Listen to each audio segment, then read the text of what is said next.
Did you start recording? Okay. All right. Can you hear me okay? Okay, just making sure. Okay, so hi everyone, I'm Lindsay Scalera. I'm at the Ecology Center and I'm our Sustainable Food Program Director. It's really nice to see everyone on the call or on the webinar. We are going to get started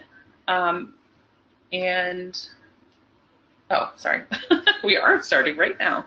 So I'll be your moderator today. So I'm going to give a little overview of what the webinar today is about, talk about a few learning objectives, and then a little later on, after all three of our presenter groups have presented, we'll have some questions at the end. So let's get started with the agenda. So right now we're doing welcome and introductions. Then we're going to turn it over to Grant Fletcher from Bronson Healthcare. Oh, oops, and we have a little typo. Let me just make sure. Okay, so sorry about that, Katie. We'll turn it over to. We didn't mean to make you brother and sister. So we'll turn it over to Grant Fletcher first from Bronson Healthcare, and then we'll turn it over to Katie Wickman, who's from Advocate Healthcare. And then we'll hear from Jim Karas and Bob Robinson, as well as Sarah Chartier from Spectrum Health. Then we'll have some time, like we said, for Q&A, and then you'll get the evaluation link at the end. I want to make sure folks know that throughout the webinar, you can ask questions in the question box or the chat box. I'll be keeping track of those throughout, and we'll address all the questions at the end. So as you think of things, it's good to write them down. All right, so next we will go over our conflict of interest statement for those of you who are receiving CEUs for this webinar. Nope, we're not doing CEUs in this webinar, I'm sorry. But we'll just let you all know. As far as we know, there's no known or perceived conflicts of interest for the presenters, the planners, or the folks who reviewed the content of this track. Regardless, we still always have learning objectives, so we'll go to those.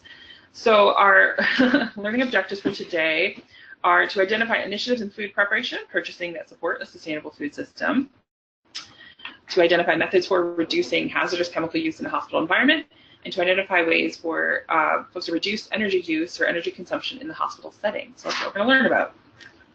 All right, so I'm going to turn it over to Mara to introduce Grant. Let me mute myself. Great, thanks, Lindsay. Hi, everyone. So we're really excited to have presentations today from 3 different healthcare institutions. First up, we will have Grant Fletcher. Grant has been a leader with Bronson Healthcare Group for more than 10 years, overseeing food and nutrition services, retail operations, athletic clubs, sustainability, and employee health and well-being. As a leader at Bronson Healthcare Group, Grant has been a champion of the organization's local sourcing initiative, leading the food and nutrition department in their charge to source 60% of food supplies from local and regional growers and producers. At present, Bronson Methodist Hospital sources better than 40% of its food from more than 50+ local vendors, infusing over $1 million into the Kalamazoo and Southwest Michigan economies each year. Grant received a Bachelor's of Business Administration in Business Management and Political Science from Western Michigan University, and he is currently pursuing his MBA at the University of Michigan. So with that, we are going to turn it over to Grant for his presentation. All right, good morning, everyone. So I dusted these slides off and I hijacked a few from different presentations, so you're going to see a bit of variation in the way that they look, but the content is what's important here. So this is Bronson's mission. Together, we advance the health of our communities, and we aim to do that through 4 primary areas of work. We do that through healthcare services, education, initiatives focused on economic vitality, and the area of work, the body of work that's specific to my department, healthy living and sustainability. Our healthy living and sustainability team in particular focuses our work on upstream solutions to improve the surroundings that our employees and members of our community work in, play in, live in, function in on a daily basis. And a lot of our work is centered around the realization that traditional wellness schemes that have been out there in the marketplace for a lot of years are driven by profit They're centered largely around fad diets and exercise gimmicks that we know don't work. They have a heavy focus on individual behavior change, which is susceptible to a lot of failure points. Maybe most significant of which is that it's unrealistic in our belief that an individual change their lifestyle and their health in any significant way if the environment around them, the environment that they function in on a daily basis, has not evolved to meet their needs. So what we say internally is that we want to create an environment and a culture that offers individuals the greatest amount of support and opportunity to actively engage in their own health. And there are a few channels that we're working in that we believe are going to have a meaningful impact. We center our work internally at Bronson around 7 key areas. So we talk about the workplace, the physical environment, financial health and well-being, emotional, social, professional, and environmental health. We've categorized all of the initiatives that we take on internally into those 7 buckets, and we try to channel our employees based on their individual needs to resources that can help support them in their life related to those needs. So social structures is one area that we spend a lot of time partnering with our community and our regional health system. We want to bring people together, people who are ready to change their habits. We want to set up networks and support networks that help to spread a healthy lifestyle. We want to increase exposure, not just access to, but exposure to more fruits and vegetables. We want people to embrace their natural surroundings, turn former brownfields into growing spaces that are accessible to neighborhoods and communities, and bring more affordable food into the marketplace. And I'll talk a little bit more about that right at the very end of the presentation here. We also want to help people cultivate a sense of pride in their community and a sense of purpose related to their role in that community. So bringing people together in common spaces, supporting economic vitality in our downtown areas and our pockets of neighborhood commerce, so that people can really feel connected to where they live and the people that they live next to.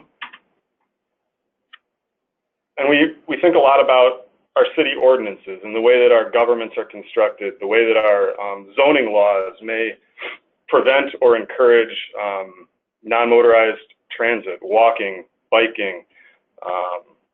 How are our schools supported? Are our grocery stores in the proper locations? How do we highlight locations that don't have grocery stores and things like that, and work with our city government to attract businesses to areas of the greatest need? Ultimately, we really want to create an environment in all of our communities that nudges people to move more, eat better food, socialize a little bit more, abandon habits that have a negative impact on health like smoking, and in the end, reduce everyone's stress and enhance their ability to live a happy and healthy life. I know a lot of that sounds pretty idealistic, but we think we have some concrete approaches to tackling some of those problems. So I have the pleasure of talking to you primarily about food today. And one way that this is a good example, I think, internally of how we've addressed this by making a relatively small shift in the environment here at the hospital. Our primary hospital in Kalamazoo, we have about 4,500 employees working down here on any given day. And many of them are eating 1, 2, sometimes 3 meals a day in our retail food environments. So in 2016, we identified soda as one of our primary nemesis. And one way that we tried to take this head on was first and foremost by eliminating the availability of soda and increasing the availability of water, both water fountains, water refill stations, bottled water. Over the course of the year from 2016 to 17, we reduced the availability and thus the exposure to sugar-sweetened beverages, carbonated beverages by about 60% on our campus. We've eliminated all of our beverage vending machines. We've eliminated multiple coolers, all of our soda fountains at the primary hospital. We also transitioned from 20-ounce bottles to 12-ounce cans. So we reduced the individual serving size, and we kept the price point the same. So we were charging $1.75 for a 20-ounce bottle. We're charging $1.75 for a 12-ounce can. We reset cooler displays. A lot of this is pretty basic stuff that a lot of institutions have done, but it again provides a nice example of the impact that this can have. So we reset coolers based on a green, yellow, red structure, so bottled water and unsweetened beverages at the top, reduced calorie beverages in the middle, and then all of our cans of carbonated soft drinks at the very bottom, in the darkest part of the cooler, the part of the cooler that requires the most work to get to. And here's what we saw between 2016 and 2017. Now, I acknowledge that, you know, we did for a brief period in time spur a small black market for soda within the hospital. And we had, you know, people bringing in their 24 packs of Mountain Dew from Sam's Club or Costco and selling them for $1 on the floor. And we recognize that that's a natural part of the process, right? People are going to find workarounds for a little while until we realize that it's too much work and they give it up and things start to normalize again. So this is ultimately what we saw between the 2 years. Nearly 700,000 fewer ounces consumed based on what was sold out of our retail cafes. So 700,000 fewer ounces that we contributed to the problem is a nice way to frame that. And many, many millions of calories. And what we saw was a commensurate increase in the amount of sales volume of bottled water and unsweetened beverages. So again, this is just one example of how we've manipulated the physical environment within the hospital to encourage people to make choices of their own accord that are generally a little bit healthier and don't contribute to negative health outcomes. The food work in general, we started a long time ago, and I know Mara and Lindsay are familiar with this, as I'm sure some of the rest of you are. And it was sparked by, you know, a lot of different elements, but these images here represent the decline of grocers in the Kalamazoo market over the last half a century. And what's not depicted here is the commensurate decline in farming that's happened in our region. You know, we're fortunate to live in one of the most robust, vibrant agricultural economies in the country, but farming's hard, and young people aren't taking it up. So the combination of fewer grocery stores and fewer farmers contributed to the decline of healthy food availability in our communities, and that was really the motivating factor for us. We knew that we could do a better job. We knew that we had an opportunity to help people live healthier lives, and we wanted to the best of our ability, cultivate growth both in the grocery market, grocer sector, but also in the farming sector. This is another fun little graphic that I actually think came out of the Ecology Center years ago. I keep using it. I'm sure it's pretty outdated at this point, but just a fun little way to depict the multiplier effect, right? The representation that a relatively small shift in something as essential and basic as food, something we all touch every day, can have a pretty profound economic impact. So for Bronson, what does this mean? You know, we spend about $3 million a year on food. We serve a little over 1 million meals a year between retail and inpatient food services. And it's a pretty big number for one institution, right? We have a pretty fantastic economic impact. We're sitting at about 42% right now. And that 42%, that $1.3 million, that actually does represent true food. So wrapped up in that 42% is not things that we purchase from broadline distributors that may or may not be locally sourced, like Lay's potato chips. Sometimes they're Michigan potatoes, sometimes they're not. We don't count stuff like that. We also peel out our beverages, so our beverages are not included in that number. So this is truly the amount of food that we are sourcing from local and regional providers here in Southwest Michigan and serving to our patients and also selling to our customers.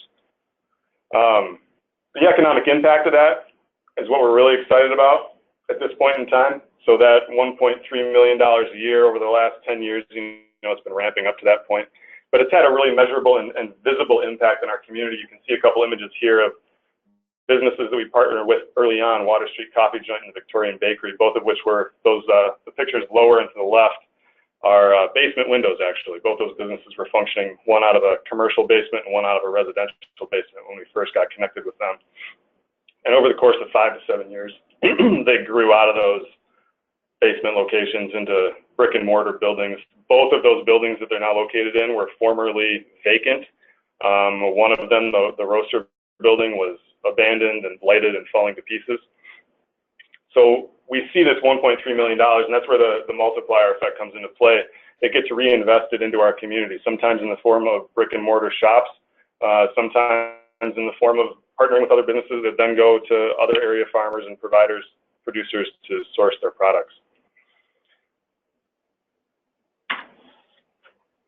After we hit that low-hanging fruit, coffee, baked goods, things like that, we started to take on some bigger stuff, some bigger ticket items. Eggs in particular, I think a few of you, I'm not sure of those who are on the call, but I know some of the team that's facilitating has heard me tell this story many times.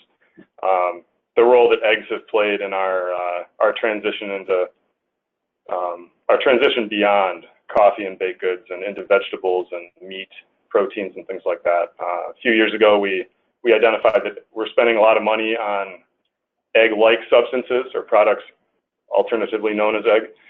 We transitioned our entire egg supply chain over to a couple farmers, Norm Carlson and Joe Coopson. Represented a massive shift in our supply chain.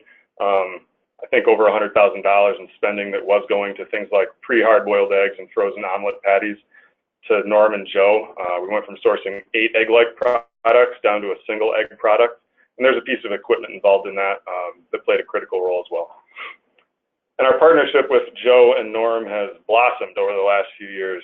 We moved through eggs, we moved through beef, transitioned a lot of pork, and chicken was always sort of looming as what we believed would be the hardest thing to tackle. So Joe and Norm agreed to start raising some chickens for us in 2016.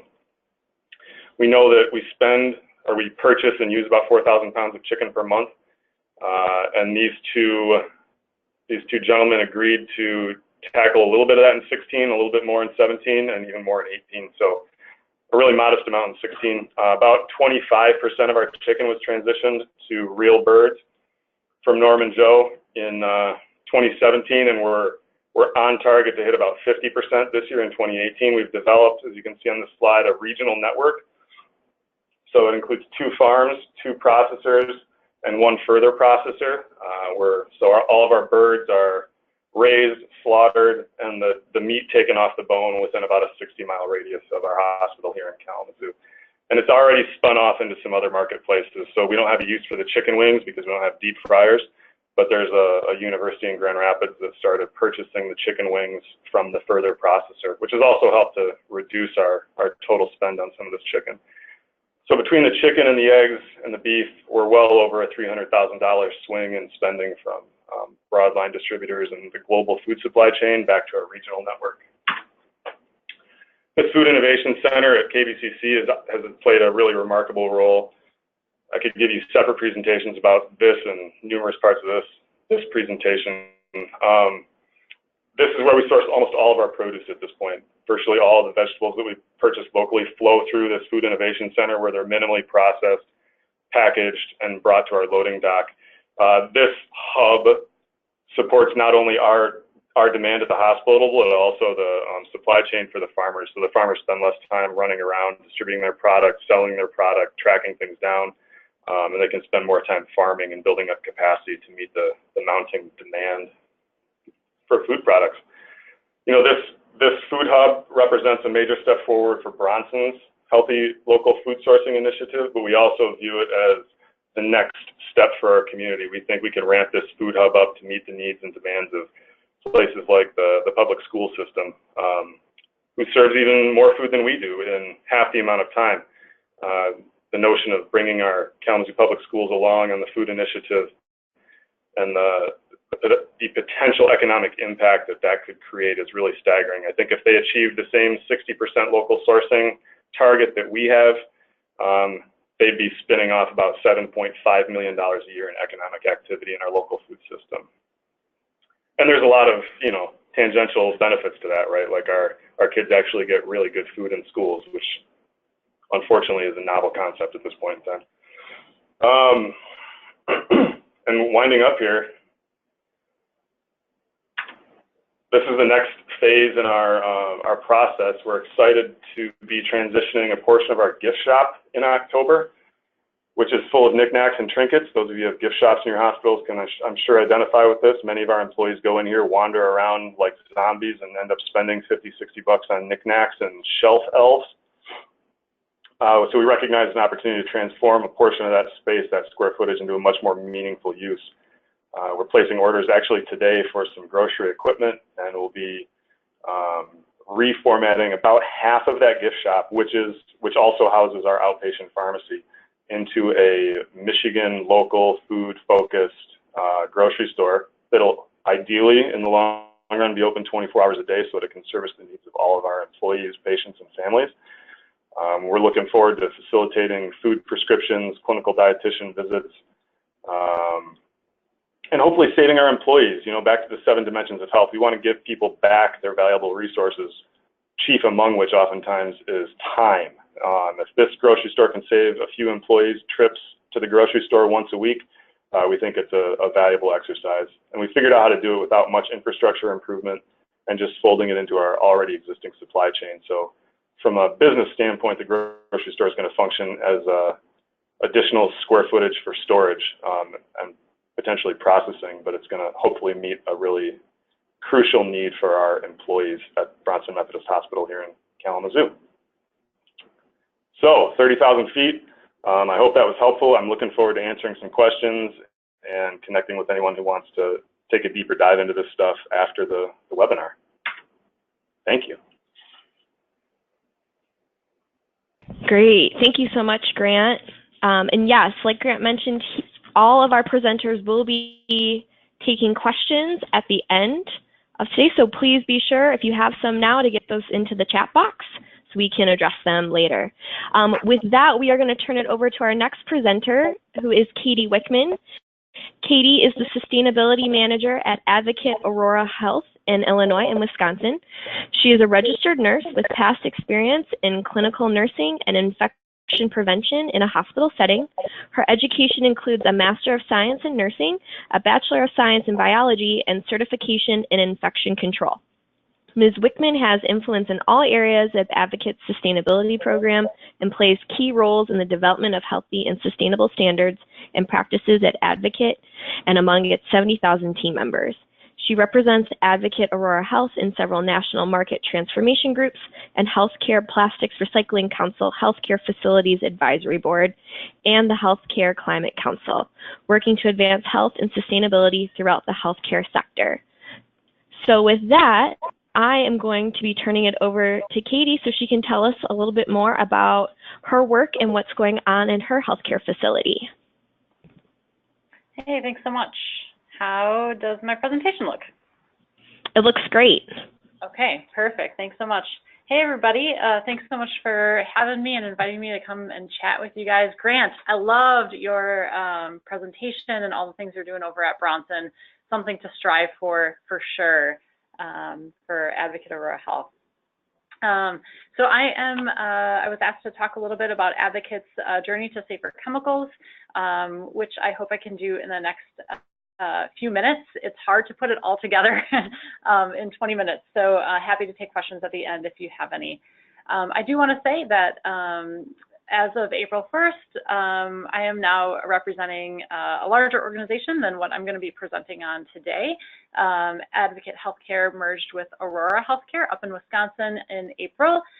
So we are now a 26 hospital organization, many other sites of care, and about 70,000 employees working for the organization to help our communities live well. But as of today, and the content I'm going to talk about is really from our legacy advocate side and the work that I've been doing on the legacy advocate side for a number of years. So just giving a little bit of information on Advocate.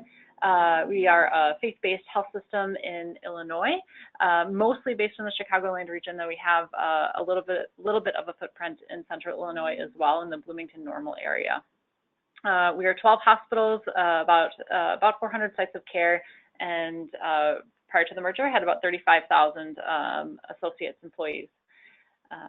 Advocate has a pretty long-standing commitment to sustainability, probably most well kicked off and defined in around 2008 when we built the first LEED Gold hospital in the Midwest over at Lutheran General Hospital in Park Ridge, Illinois, and built the sustainability program from there. Our first FTE for sustainability was added in 2011, and then she was, Mary Larson, she was able to really build that program from a healthy building kind of program to a wider scope of sustainability through all the different aspects of our organization.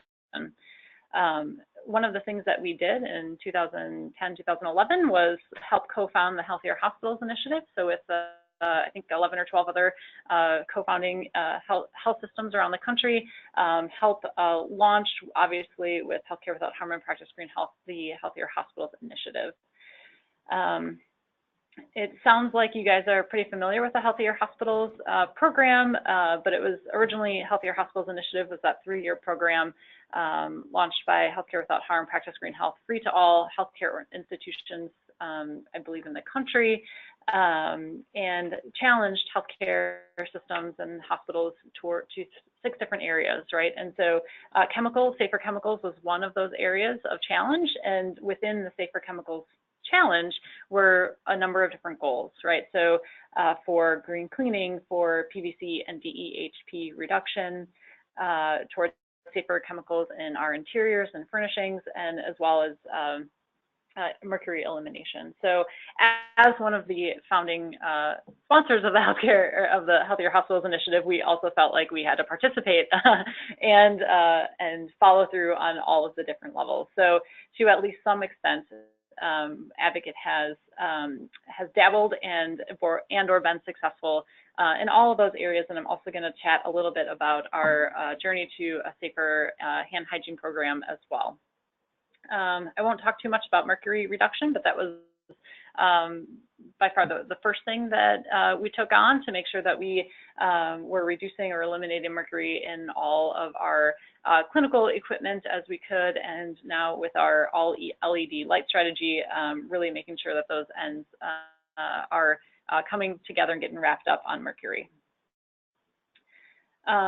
I want to say, though, that our foundation of where all of this work started for Advocate really started with this idea that safer chemicals is related to safety, and that the leaders of our healthcare institution really talk about that first and foremost, we are a safe clinical enterprise, and safety has been a top priority for Advocate, and that includes our chemical usage, and that there are safety, health, environmental risks associated with chemical use. And as you may have read in the Healthier Hospitals infographic, healthcare uses more types of chemicals and more chemicals than almost any other industry. And we need to be considerate and thinking about what is our exposure to these chemicals and how can we reduce that moving forward. So our safer chemical work really was launched through the creation of this guiding aims and principles document, which was approved by our Health Outcomes Council, one of our highest councils in the organization, in 2011, really to talk about the aim that we have to minimize exposure to the chemicals that we use and promote an economic and political climate that lowers the risk of harm from chemicals used. So with that, we were able to really build teams and work toward safer chemicals in many of these different areas. I wanted to mention the idea of setting goals and tracking as a really important piece in safer chemical work, and all of the actually sustainability work, and almost anything throughout the organization, really. If you can't measure it, if you can't track it, you don't know how well you're doing, you don't know if your actions are leading to anything good. So this is just a quick example of our 2017 Sustainability and Supplier Diversity Dashboard for Advocate. And it's not meant for you to necessarily try to take all of it in, but if you take a look at the first line of the first supporting metric that is kind of composed, that the safety composite is composed of. So we have basically five True North metrics, and in the safety composite and the safety metric, there are 3 pieces that go into that, and the first one is chemical-free office furniture. In previous years, we've had green cleaners on there, but relaying the message that safer chemicals means safety in our organization, and that we need to be setting targets to make sure that we're on our way. Also, part of there was some of our healthier beverage purchases, as well as antibiotic-free meat, which I won't be chatting about today. So moving on to the actual projects that we worked on, we'll talk first about healthy interiors. I would say healthy interiors and green cleaners were probably two of the first beyond mercury elimination that we were able to take on. From the Healthier Hospitals goal, the goal from Healthier Hospitals really is to ensure that 30% of our purchases of furniture and furnishings eliminated the use of 5 key chemicals of concern. And those were formaldehyde, perfluorinated compounds, PVC, antimicrobials, and all flame retardants. There's a couple asterisks on there about what the specifics of what should or shouldn't be used or how they should be used. But the idea is that we want to get rid of these 5 key chemicals of concern. So to do that, the main team, the stakeholders that we had in our organization that we needed to engage with, sustainability is going to be on all of these, right? So the sustainability team really helps lead the idea of what are our risks, how can we reduce our risks, and kind of leading some of these programs. But the sustainability team then would engage with all the rest of these key stakeholders. So for healthy interiors, obviously our construction and our interiors department were key players here. They are really making the decisions on product selection, what kind of finishes they want, from how they look to how they function, where they're being selected, and who they're buying from. But interiors and construction is not the whole story. You also have EVS and infection prevention, because what we buy has to be cleaned. So if we are making changes to what type of fabric we're using, or not even fabric, but what type of finishes that we have on our chairs or our furnishings or our tables, it has to be cleaned, and it has to be able to be cleanable with some of the products that we have or our disinfectants that we're using. So cleaning, disinfection, and performance is really key, and those are key groups to bring in on that team as we work towards safer chemicals in our furniture. And then obviously supply chain is involved as we work on contracts and work with our manufacturers. And I would say that huge manufacturers have to be underlined and bolded here, because they have been super key in bringing new products to the market that were free of these chemicals of concern, that we couldn't buy things that weren't available. And so with the help of our Healthcare Without Harm champions and safer chemicals, and with the partnership of healthcare systems all kind of demanding the same thing, we were able to work with our manufacturers to demand redesigns of their products without these types of chemicals. When working with all of these teams, as I said before, the most important thing wasn't necessarily all of the details of what are perfluorinated compounds, why are they, so bad, and we didn't have to necessarily get into the details. Something like this, making the case with, here are the chemicals, here are what they're generally used for, why they're put in, and here are the health and environmental risks that we're talking about, was key for us to help move this initiative forward. That we're a healthcare institution, and our mission is to help people live well and to be a beacon of health in our communities. And here we are outfitting our hospitals and healthcare clinics and things with products that are possibly causing further harm. And why would we be wanting to do that? So always kind of bringing it back to the idea of safety and health and who we are as a healthcare institution. One of the first things that we did then also is to declare our intent to the market. So we ended up creating a standard.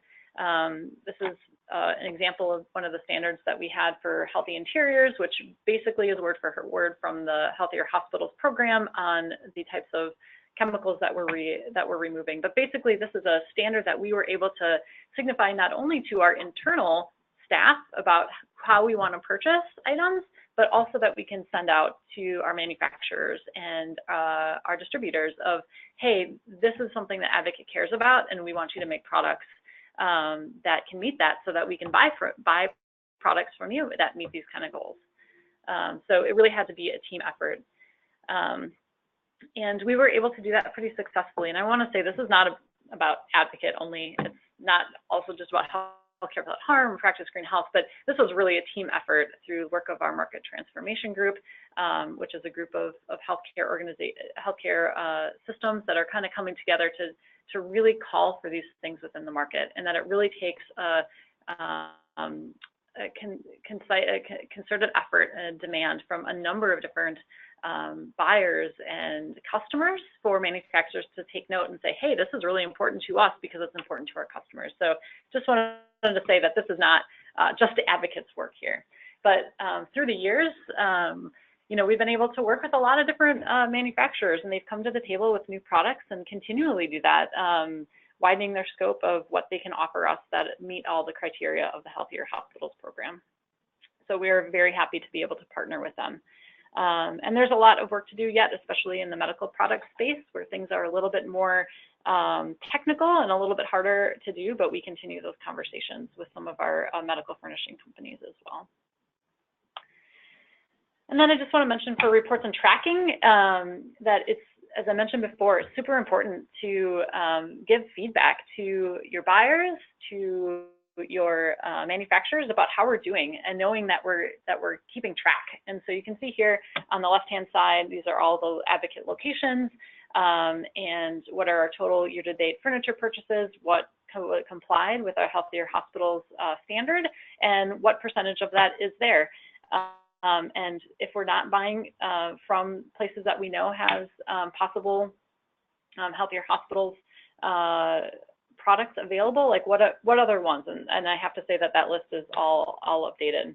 On the lower right here, this is some feedback that we ask for from our manufacturers of what we're buying from you, what doesn't meet the Healthier Hospitals criteria, and can you let us know so that we can give that feedback back to our purchasers, back to the interiors team, back to the construction and design team to say, hey, look, you guys, this is what you're specifying, and is there something that we can do to specify something that actually meets the criteria and is free of the chemicals of concern? So really feel like that's a key piece here, is to feedback that data and provide information on what the opportunity is to continue to improve. So that's all I have for healthy interiors. Moving on to green cleaners. The Healthier Hospitals goal for green cleaners is to inventory your cleaning products and then purchase 90% either Green Seal or Ecologo certified cleaning products for carpet, window, all-purpose bathroom, and general floor care cleaning categories. And this was also one of the things that we took on pretty early on in our Safer Chemicals journey. The team that we gathered, obviously sustainability, EVS is the clear stakeholder here because they are in charge of the cleaning process, logistics, and they care about how the performance of these chemicals. We also, though, wanted to pull in infection prevention because there's a lot of questions about what needs to be cleaned versus what needs to be disinfected. And I think that I'll talk about that just a little tiny bit more in a few minutes. Our interiors was another key player. This is kind of the similar team as we had for healthy interiors. But if we're changing up what we're cleaning with, we have to make sure that it matches up with the furniture and finishes, and that we're not degrading or causing films or something on any of our finishes. And then obviously, if we're making changes, supply chain is a big player in that, working on cost and the manufacturers and contracts. Couple considerations I just want to bring out and things that we dealt with, and I kind of already mentioned this, is just as much as we want to be working on specifying cleaners that are Green Seal certified or Ecologo certified, we also want to be specifying pieces of the built environment and interiors that are able to be cleaned more easily and may be able to be cleaned by green cleaners. It's an ongoing conversation with us, especially when it comes to disinfectants, which is not part of the green cleaning protocol, but I think is an important conversation to have, is, like how are what we're buying, is it breaking down faster? Are we contributing to more waste because what we're buying or what we're using with disinfectants or green cleaners is contributing to the breakdown quicker, or is not contributing, or can we make a change to make things last longer? These are harsh environments that we work in the healthcare world. We're cleaning things a lot, and we also want there to be continued performance. We want infection. We want our spaces to not be prone to infections or to be harboring pathogens that can contribute to healthcare associated infections. So these are all just big kind of considerations that kind of need to be taken on, both with the healthy interiors goal as well as the green cleaning goal. The idea here of safer disinfectants aren't considered green cleaners, but they are used ubiquitously throughout the healthcare environment. And so even though, you know, we might be looking at our data and say, wow, we're at 100% green cleaners. Well, if we're only using like green cleaners like 1% of the place, you know, in 1% of the hospital, and we're using disinfectants, well, then we're not actually doing the job of having a green cleaning program. So working with infection prevention to see when do we need to use cleaners, when do we need to use disinfectants, and in the disinfectant category, even if we can't get a Green Seal certified disinfectant, can we make a choice for a safer program? There's some programs out there that you can find kind of safer or more environmentally friendly disinfectants. But how do those disinfectants work with your interiors, and do they break down your interiors and your fabrics faster? These are all just considerations to think about, kind of beating it to death, but it's stuff that we talk about a lot. There's also emerging technology out there about replacing chemicals. Like there are water technology where you can replace the use of chemicals altogether for floor care, and that is something to look at. And that might not benefit or you know, make your numbers better in a green cleaning program initiative, but it actually reduces chemicals even more. And so you want to be thinking about that and doing the right thing, regardless of how it looks on your data. And then data gathering and changing purchasing patterns. I just want to mention that if you take a look at our percentage of making progress, we saw a nice uptick for a number of years as we focused on our green cleaners, and realized in 2017 that we were making some changes in how we were purchasing. And I personally, the reports that I was using wasn't picking up some of those kind of rogue purchases. And so making sure that your reports are always up to date and that you know what you're looking for and what kind of products are out there in your purchasing system and available, that you're making sure that you're keeping up with any type of changes in the program, or just potential rogue spending. So anyway, I have some work to do in 2018 to make sure that we're back up on the green cleaners percentage marks and meeting that 90%. As close to 100% as possible. Moving on to hand soaps. We did a really nice program at Advocate prior to the FDA's final rule on triclosan and triclocarban, as well as other antimicrobial agents in healthcare hand hygiene products. So this is a little bit outdated now because we're all moving away, regardless of whether or not you're making a conscious effort to do so from triclosan. And want to say thanks to the FDA on that one. But just wanted to talk through a little bit about this, because the same conversation that you have about triclosan and triclocarban can be made for a lot of our type of antimicrobial agents in hand soaps. So there's a lot of different types of antimicrobial agents, whether that's chlorhexidine, triclosan, benzoyl chloride, PCMX, and others. Some of these, again, might be taken out. Some of these are still have more time to be looked at on the FDA's timetable. But different hospitals can have different types of antimicrobials in their hand soaps depending on what they purchase. And when infection preventionists and buyers are making the choice of what they want, they're going to make a bunch of considerations, like what is the agent, how is it effective against microbes? And that changes with the type of agent that you are purchasing. What's the tolerability? How do our healthcare workers, how does it stand up with skin? And is it harsh to skin, which can decrease your compliance with hand hygiene? What's the cost? Some are more expensive than others. And the idea here that the fact that health and environmental risks has been added to the conversation is really important, and has been a great addition to this idea of considerations about what we're putting in our products.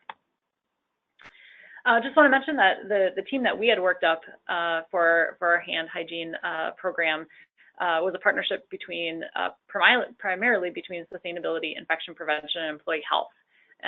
They really took on the review of the literature, our guidance documents, a regulatory review, and a policy review to make sure that we were making changes that were in line with our infection prevention program, as well as IDPH and DNV for us, the Joint Commission, making sure that we were really doing our due diligence and making our choices. And then after we made that recommendation, also included the supply chain, nursing, and environmental services when we were working on evaluating alternatives, selecting the new product to use for hand hygiene.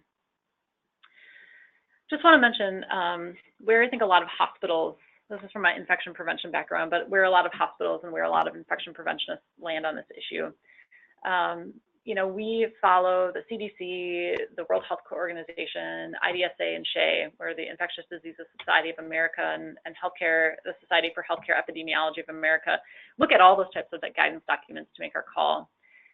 And a lot of healthcare organizations were always using an antimicrobial soap throughout all of our clinical situations because the CDC guidance document from 2002 says that for most clinical situations you want to use either alcohol-based hand rub or antimicrobial soap. So interestingly, the World Health Organization and IDSA and SHEA have more recent guideline documents from 2009 and as well as from 2014, which really talk about the fact that there's not much data out there that when you're in a lab, alcohol is usually more effective than antimicrobial soap, which is more effective than plain soap in reducing your microbial burden on your hands.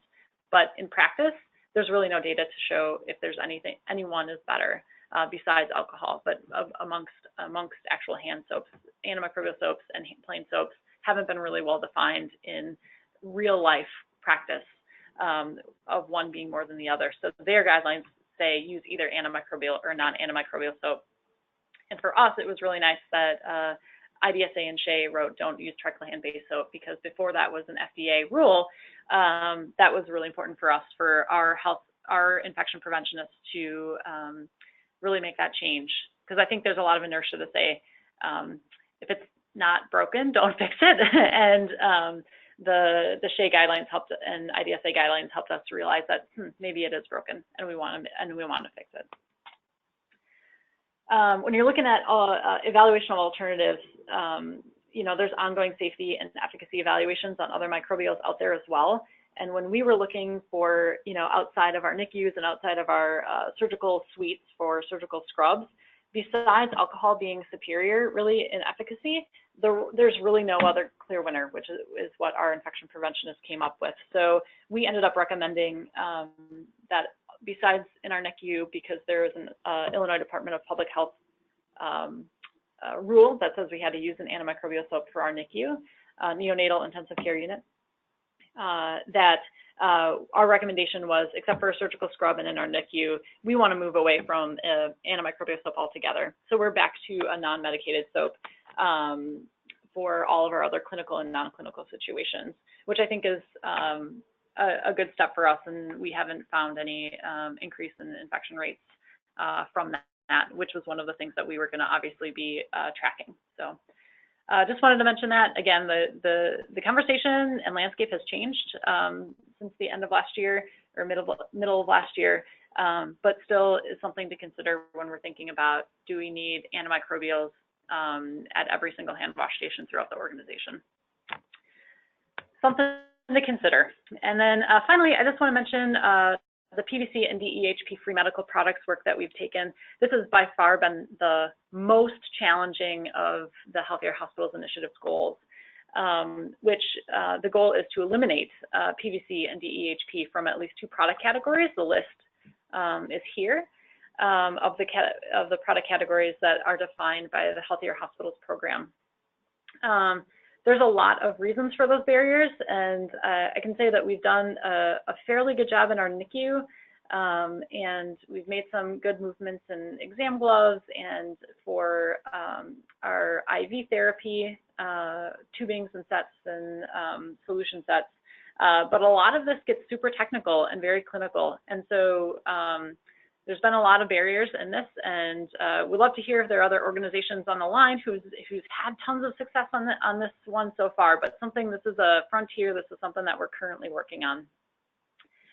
Of the team, just want to mention, we got the sustainability team, of course, and this is supply chain becomes a big player in this one from a contracting perspective, but also from an informatics and business intelligence perspective, because a lot of this is about creating your baseline and finding the attributes of these medical products, because it's not always clearly known whether your medical product contains PVC or contains DEHP. And so we've spent a lot of time trying to figure out, where are we? What is our baseline? Where do we need to move? Do we need to move at all on any of these products? If we do, we obviously are working with the clinical teams, depending on which clinicians are using the item, if it's an ET tube or if it's a IV, IV start kit or something, those clinicians are going to change. It depends on the product. And we might also be including clinical engineering if your consumable is related to a specific durable medical equipment, piece of equipment. So these are the folks we are generally bringing in at this point, but it depends on which one we're working on. People can approach this one in a number of different ways, and we've thought about all of the different ways, and so we've kind of hit this in multiple different ways as we can here at Advocate. One of the ways you can approach it is to go NICU first, right? NICU premature babies are the highest risk group, especially when it comes to effects from DEHP. So you might want to focus there first because it's the highest risk group. Might want to focus on products that actually enter like the patient's bloodstream or other ways that the exposure, you have exposure to the patients, which cause the greatest risk for getting these plasticizers in the body and having exposure. You might want to focus on universal products where you can make one change, and because it's being used across the whole hospital, you have the greatest effect. Something like gloves might be a universal product that you can make a big impact on. Or because it's somewhat, for us at least, a hard topic to address, you might want to think about going after this easy stuff, the low-hanging fruit, things where substitutes are readily available, have been in the marketplace for a long time, might not be as high tech, so there aren't as many moving pieces to worry about clinician performance and preference. Just wanted to mention the different ways that we've looked at it and how we are trying to go after it little by little. Some of the challenges that we've come across, as I mentioned before, getting a baseline and tracking our progress has been a pretty big barrier.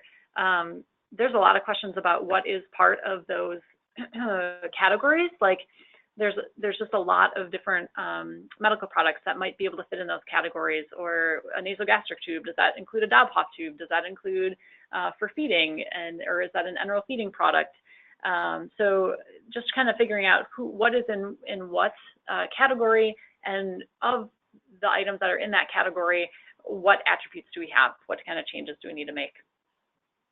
Sometimes the challenges are such that, we've got durable medical equipment and it only works with this one manufacturer's product. And if that manufacturer doesn't have an alternative available, then we're kind of stuck on making a change there, unless we would put capital in to buy a new medical equipment, which can be difficult to do. And then again, I talked a little bit about clinician preference as well, that not all products are made alike, and that performance matters. And even if the performance can be okay, a lot of times if they're not made alike, it requires a complete re-education of your staff on changes of one product to another. And so it's not something that can necessarily easily be done. And then cost can be, obviously, I could have put in cost in all of the different categories that I talked about today. But if you're making a change, that can sometimes be a barrier as well.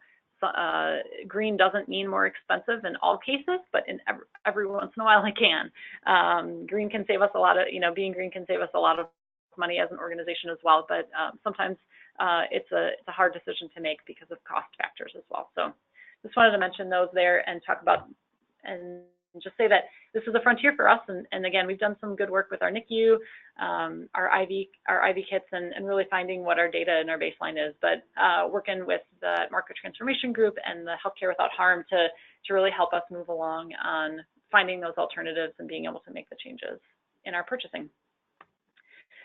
And I'm going to finish up with just this idea, going back to the beginning, and that's really all about safety.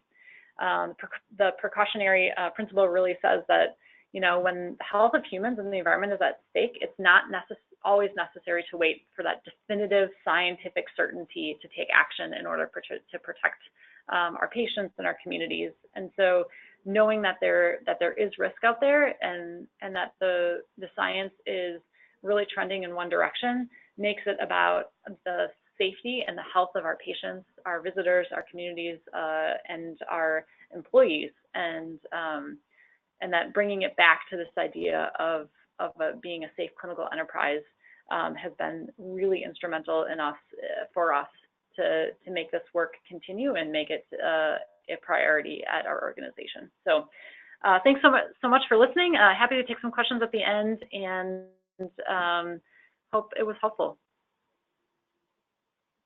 All right, thank you so much, Katie. That was great. And as Mara is getting our next presenter set up, I will do a little introduction. So next up is the team from Spectrum Health. Sarah Chartier is who I'm going to introduce. She's the Senior Sustainability Program Manager at Spectrum Health. A lot of S's in that title. In this role, Sarah works on a really broad range of sustainability initiatives for the hospital, but she's working on things that improve the health of patients, employees, and the community while reducing Spectrum Health's environmental footprint. And today we've engaged Sarah and her colleagues Jim Karas, and I hope I'm saying that correctly, Jim Karas and Bob Robinson, to learn more about their efforts to reduce energy consumption within the hospital. So I'm going to turn it over to Sarah to provide some more information about Spectrum and to introduce her colleagues. Okay, can you hear us or me? Yes, we got you. Thank you. Okay. So I'm just doing the very quick introduction, and then I'm going to hand it off to the true experts.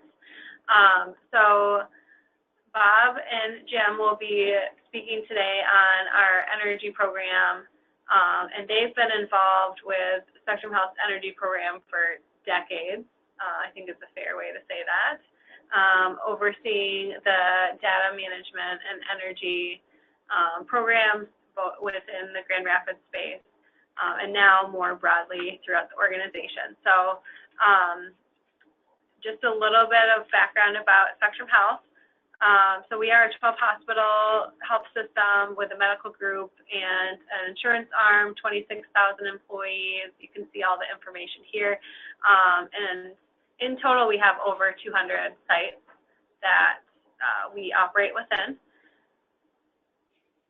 So why energy and healthcare, why is this important? Just some facts here. One in particular that I find to be really valuable is the every dollar a nonprofit healthcare organization saves on energy is equivalent to $20 in revenue. So that's one in particular that we really like to focus in on. Cost savings helps us to invest our time and energy and money into caring for our community. And then also the human health implications of the production of primarily coal, which is used for electricity. So I'm going to hand it over to Jim to talk through just our energy management program, and then Bob will jump in as well. Okay. Here we show a few different aspects of our energy program. We are constantly trying to improve our energy efficiency and gone to some continuous commissioning programs where we review each HVAC system, how it's running and make sure the dampers and valves are working. Anytime we have a new addition or a remodeling project, we try to incorporate new technology and sustainable designs into our equipment. And one important thing, we've been buying some buildings and some other smaller hospitals, and we find that we have a problem came up with a unified building automation system. Bob might want to talk a little bit about that, how the challenges between combining systems between JCI and Train and the different languages. And I don't know if you have. Sure. So yeah, obviously for a health organization to really be efficient and to have good data, which will allow you to verify that you are in fact meeting the goals that you're looking for, you really need a unified way to bring that all together. And especially from our engineering team side, we needed an ability to be able to track this real time and see it. So unified building automation, in our case, we decided on the Train building automation, the Ensemble system. Obviously, there's others out there that work very well. And as Jim mentioned, you have many various ages of systems, different communication protocols, a lot of things like that that can make it quite challenging to be able to connect these systems together.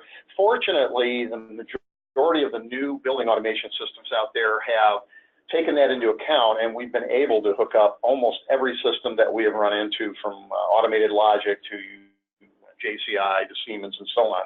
And that, again, has allowed us to build a very, very robust and capable web access system. So not only for our technicians and maintenance staff, but of course, again, for the engineering and energy teams. Right. And tracking has become a big part of what I do. And you can't, you know, really save if you're not tracking it. You really have to know what your use is, and then so that you can compare it to and see where you're going. Another aspect that doesn't get talked a whole bunch is the procurement contracts for the energy. A lot of times we have different brokers that we work with for buying gas, especially, and some with electricity. If you're on the choice program, and you can save some pretty good money there. And as Sarah mentioned earlier, every dollar of savings is equal to 20 in revenue. So here are some of the highlights of our system-wide energy savings. And these numbers are based on a 3-year baseline. So again, your tracking comes into play here, where you really want someone tracking the bills and getting that information and putting it into Energy Star. And you can see that we've had some pretty good savings so system-wide through the years. And then also what helps a lot is the rebates. In Michigan, they started the rebate program, Consumers Energy and DTE, in 2009. And we had a few rebates when they first started, but everybody took a while to jump on board and really get started. But as you can see, things really picked up after a few years, and really partnering with Trane and getting some new chillers and some of that new equipment in there, and consumers really helping us with the rebates, really did push things along pretty good. The other thing you want to think about is that if you look at your electric bill and your gas bill, you're paying into the rebate program, and each month, each one of our hospitals for consumers is paying $1,500 a month. So that's $18,000 a year that we're paying in to the system per hospital, and you are too. So you need to take advantage of those rebates. Yeah, this slide illustrates a few of our better projects. We've had really good luck with multi-stack chillers, and that's where if you can pinpoint a source of wasted energy, like a cooling tower that's just discharging heat all the time. If you have maybe a small tower that's on your computer room units or something like that, where you have a heat source, and then you can use these multi-stack chillers to get that heat and put it back in your domestic hot water system or something along that lines. We've really had we had a really good rebate on that one multi-stack chiller, $80,000. So that really helped the project. And commissioning has really helped us along too. We had one building that was actually built as a LEED Gold building. We were able to go in and recommission it and knock another $300,000 off the utility bills in a year. So that was really good. Just that you need to pay attention to what you have and take advantage of it. Some of the other top projects are chiller replacements. They've gotten a lot more efficient over the years. LED lights. Everybody has perfected LED lights now, so you can get a lot of good systems and a lot of good savings there. And then VFDs on your pumps and fans really help a lot. One of the tools that we've been using on each one of our buildings is the utility company will supply you with a year-long reading of your power consumption every 15 minutes. And Energy Optics can be used to, will draw you a graph, and that one slide shows you a full year's worth of information. And you can really see the difference between winter and summer, the red peaks there being when your chillers are running in the summertime, and then the blue low levels there are your winter months of operation. And then you can see where you actually ramp back at night, and then as people enter the building, systems come up online, and you can also see where you run your emergency generators for testing, and then you can compare different days and times and kind of see what happens. One new thing that's come along is the CDQ, and I think Bob has some thoughts on that. Yeah, so CDQ does stand for cool, dry, and quiet. Where we're using these units are in locations where we have to meet very stringent humidity control, CSR areas, pharmacy, and of course, especially operating rooms and procedure rooms. What you generally do in an application for humidity control, especially in the summertime, you end up really lowering your discharge temperatures to try to get down to a level, because as we all know, especially in ORs, they really want the temperatures extremely cold compared to a normal, what we call ASHRAE temperature of 68, 72. They want to get down to about 60 degrees. Problem with doing that, having to use either a DX cooler or extra cooling, or lowering your whole chiller plant down to an extremely cold temperature, which all those use a lot of extra energy. What this allows us to do, it has a wheel in it, and it's basically a desiccant wheel. It allows us to capture the humidity and actually rerun that through the standard chilled water coil that's in this unit. Therefore, we can get discharge temperatures coming out back to close to 55 degrees, which is very important, because instead of driving it down to 48 or 46, all that energy is basically being saved and coming back to you. And what we have found where we've installed these units is that we have had a substantial savings in energy, because of the fact we can get our whole chiller plant back where it belongs. This is also for the patients and the surgeons, allowing them to get down into those temperatures and stay compliant from Joint Commission and CMS. Gerber Memorial is one of our regional hospitals, and we've had a few upgrades over there. They did an ER upgrade in 2014, where we used the new technology and sustainable design. And then in 2015, we stuck a high efficiency chiller in there that really reduced their energy consumption during the summer. We took them from an Energy Star score of 51 to 59. And you can see that this slide is a little bit dated, because, and originally we went from T12 lighting to T8s on your fluorescent tubes, and now all the T8s are being changed over to LEDs. And there are some really nice LED systems out there. One we really like is a Cree fixture that has a daylight sensor and a motion sensor in it, and you can group the fixtures together, or you can do them singly, and if sun starts shining through the window, it'll automatically dim to whatever preset level you set it to, and if there's no motion in the room, they can shut off. Really a great system, and it's all built into one light.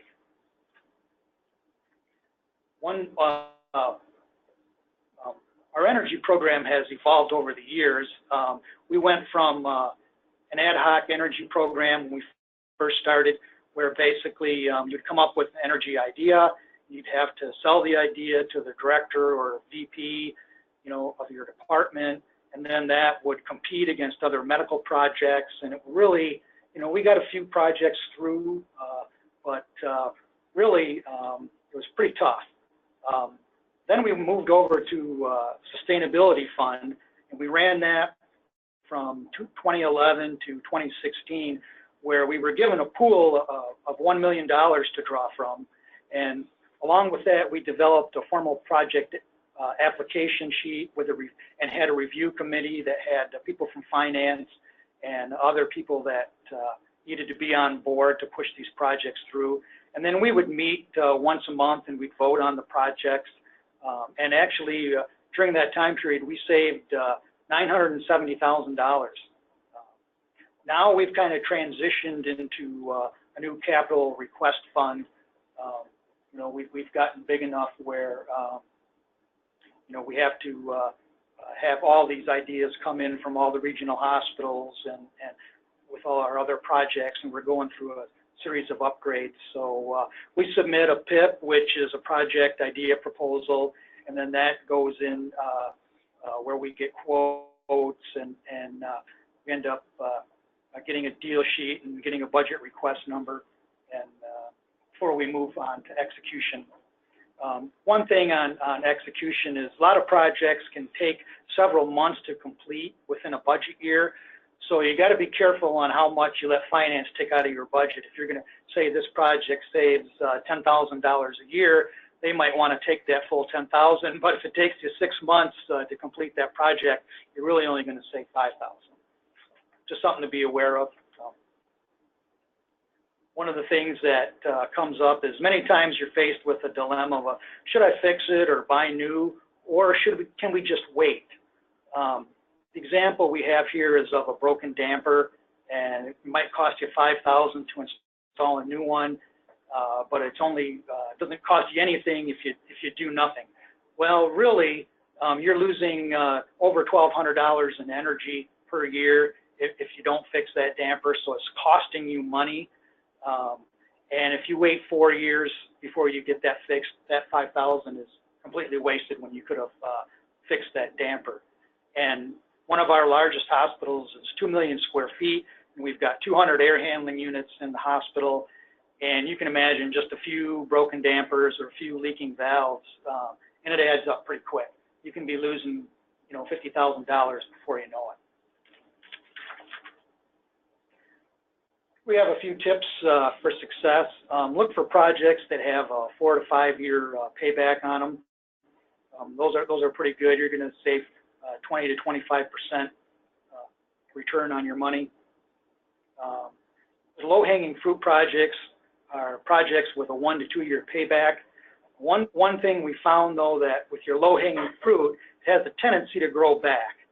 Something like steam pipe insulation is a good example where someone did a repair or somehow it got damaged and fell off. And insulating any steam pipe is automatic 1 year payback. So, but if someone keeps knocking it off or there's a reason why, you got to look deeper and find out why is it happening and fix the underlying cause. Otherwise you're right back to where you started from in a few years. And when replacing old equipment, usually there's a premium for getting the high efficiency model. You have to resist the temptation to go cheap on first cost.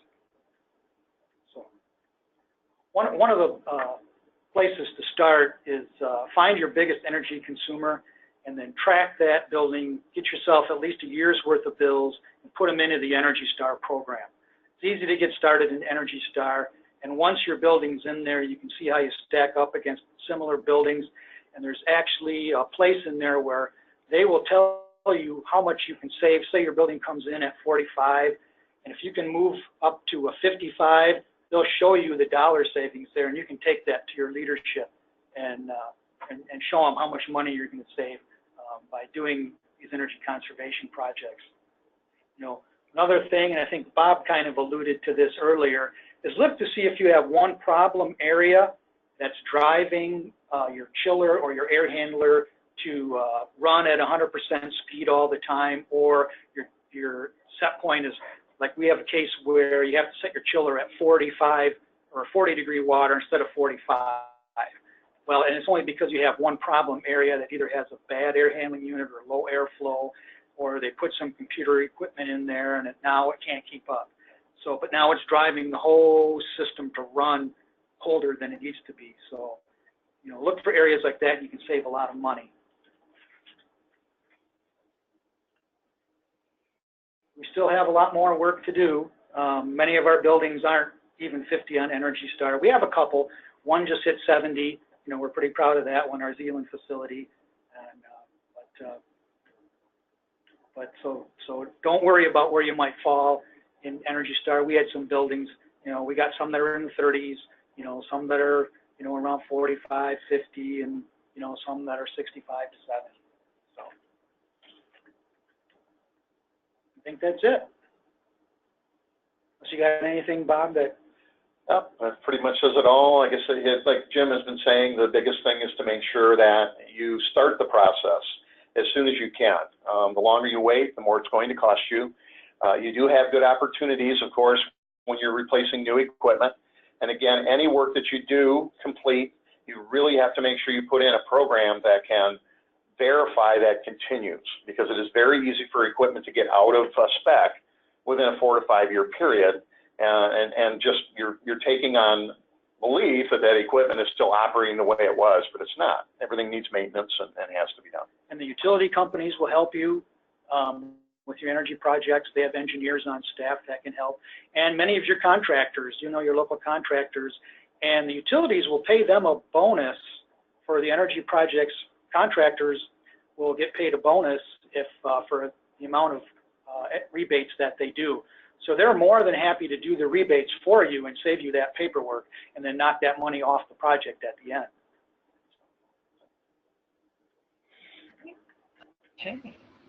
Okay.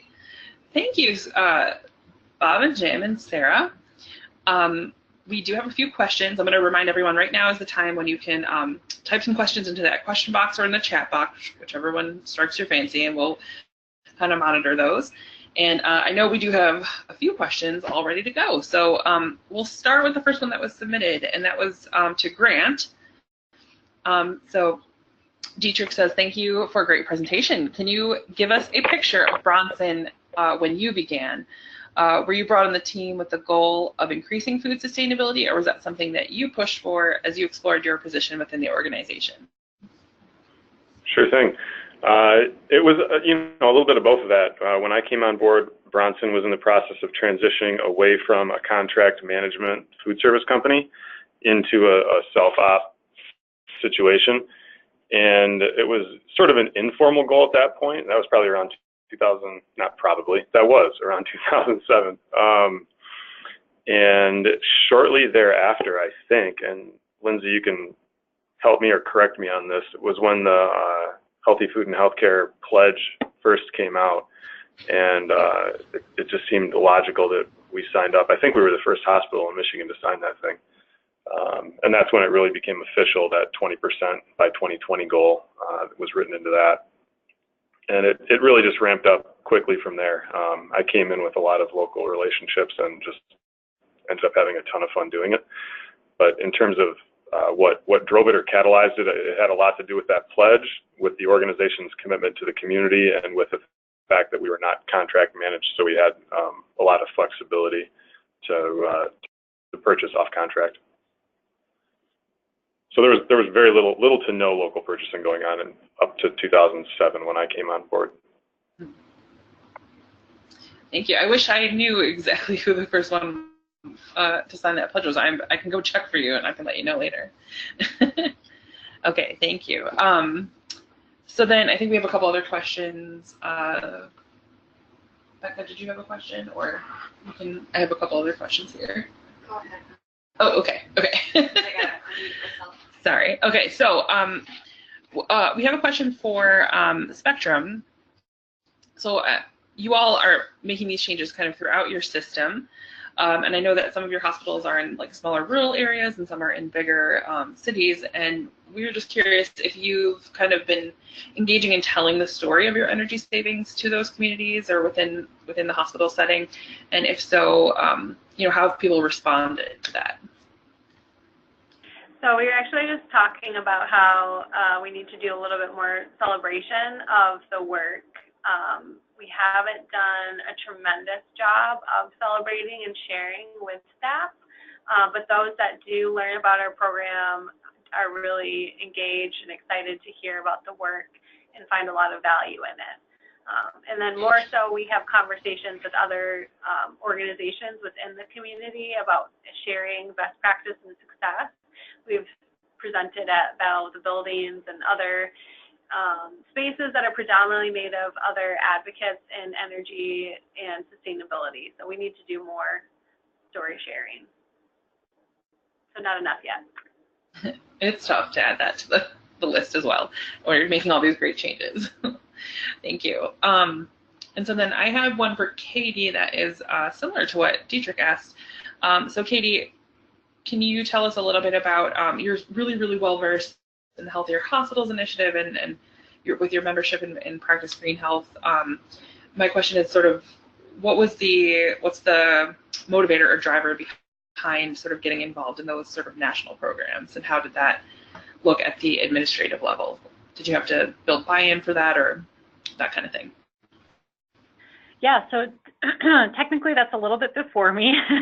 So my intro personally into this work professionally was as a clinical nurse at one of Advocate's hospitals. Then I did infection prevention work at that same hospital and had a little extra time to get involved in the green team there, and ended up leading the green team at one of the hospitals, and then finally transitioned to being able to do this full time for Advocate. The program was really well instituted, but I would say that of what I know of how things started, it really came out of the sense of being a good corporate citizen. The mission and spiritual care, the corporate social responsibility committee of the board of Advocate Healthcare defined environmental stewardship as one of the key components of our corporate citizenship. And I believe that was back in 2006. And so it was really based off of our mission. As a faith-based institution, we are connected. Our faith partners are the Evangelical Lutheran Church of America and the United Church of Christ, both who have very strong roots in care for creation, and sustainability work and environmental justice. And so, being able to connect back to our who we are as an organization and our corporate citizenship really helped lay the groundwork for us and our leadership engagement to kind of commission that work to move forward as part of who we were going to be as an organization in our communities. And I'm trying to think of anything else, but I really do feel like it was kind of that commissioning from our board to do the work that really helped us move forward. And it doesn't have to be a religious organization. If you're thinking about the organizations that you work in currently, we are all dedicated toward the health of our communities, of our patients, of our employees, and being able to connect back between environmental health and personal health, and that link, and help being able to explain that link, regardless of whether or not you're connected to a religious institution that has care for creation as part of it, is I think one of the ways that I find most effective in engaging leadership and kind of defining that as a piece of who we want to be as an organization. So hope that helps. Yes. Oh, that's so great. Thank you so much, Katie. Yeah, that's, and I'm not even going to ask the question I was going to ask about all that, because I think you covered it. So we have 2 more questions, and then we'll go to our final slide with the evaluation. So this is a question from Sharon, and the question is for anyone, but she's asking, is there a program or initiative for hospital networking and sharing of ideas to promote change in more hospitals? And I think I'll take that really quickly.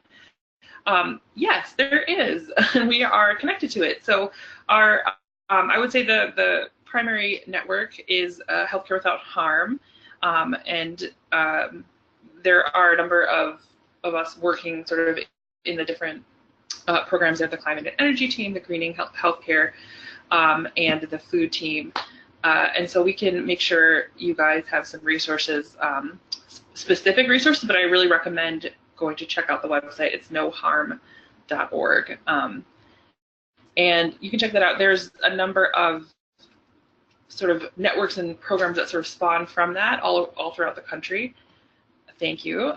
The link has been put in the chat box, so you can go take a look at that. And you can click on US and Canada. It's actually an international organization with lots of stuff going on. And I think Katie's presentation and some of what Grant was talking about, and I know Sarah and Bob and Jim are really aware of it as well, and working, are members in the networks and are a part of it too. So everyone on this call kind of has been contributing to that. Ooh, Sarah also reminded me, thank you, Sarah, another network locally or regionally in Michigan is the Michigan Health and Hospital Association. We have a green healthcare committee that you can join as a healthcare professional. So I think a good thing to do would be to, if you're interested in learning more about that, go check out mha.org, and it's in the committees, and you can find the information there, but contact me, Lindsay at ecocenter.org, and we can get you the information on how to join.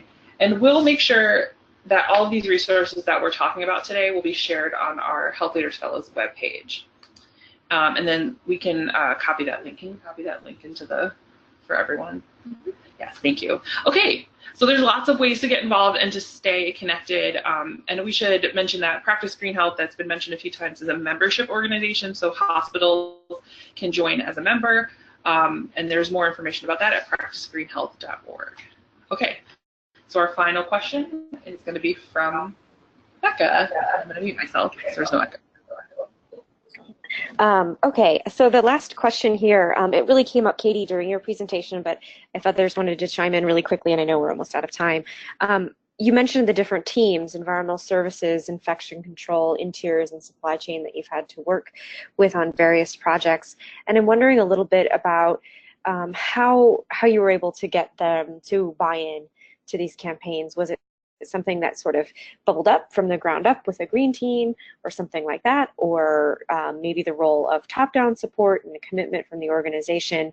I don't know if there's a quick answer to any of that, but I had a question there, and just in thinking for our fellows, and if they are working within their systems, how do they engage folks in other areas of the health system and get other team members involved? Yeah, this is Katie. I would say it can go any which way. A lot of the work that we do in sustainability is grassroots oriented. We might have like a super committed physician or a super committed registered dietitian or a super committed nurse who is bringing up an issue, and we allow them to be kind of the spokesperson and to help them kind of get the traction that they need to be the voice for a change. So that might happen.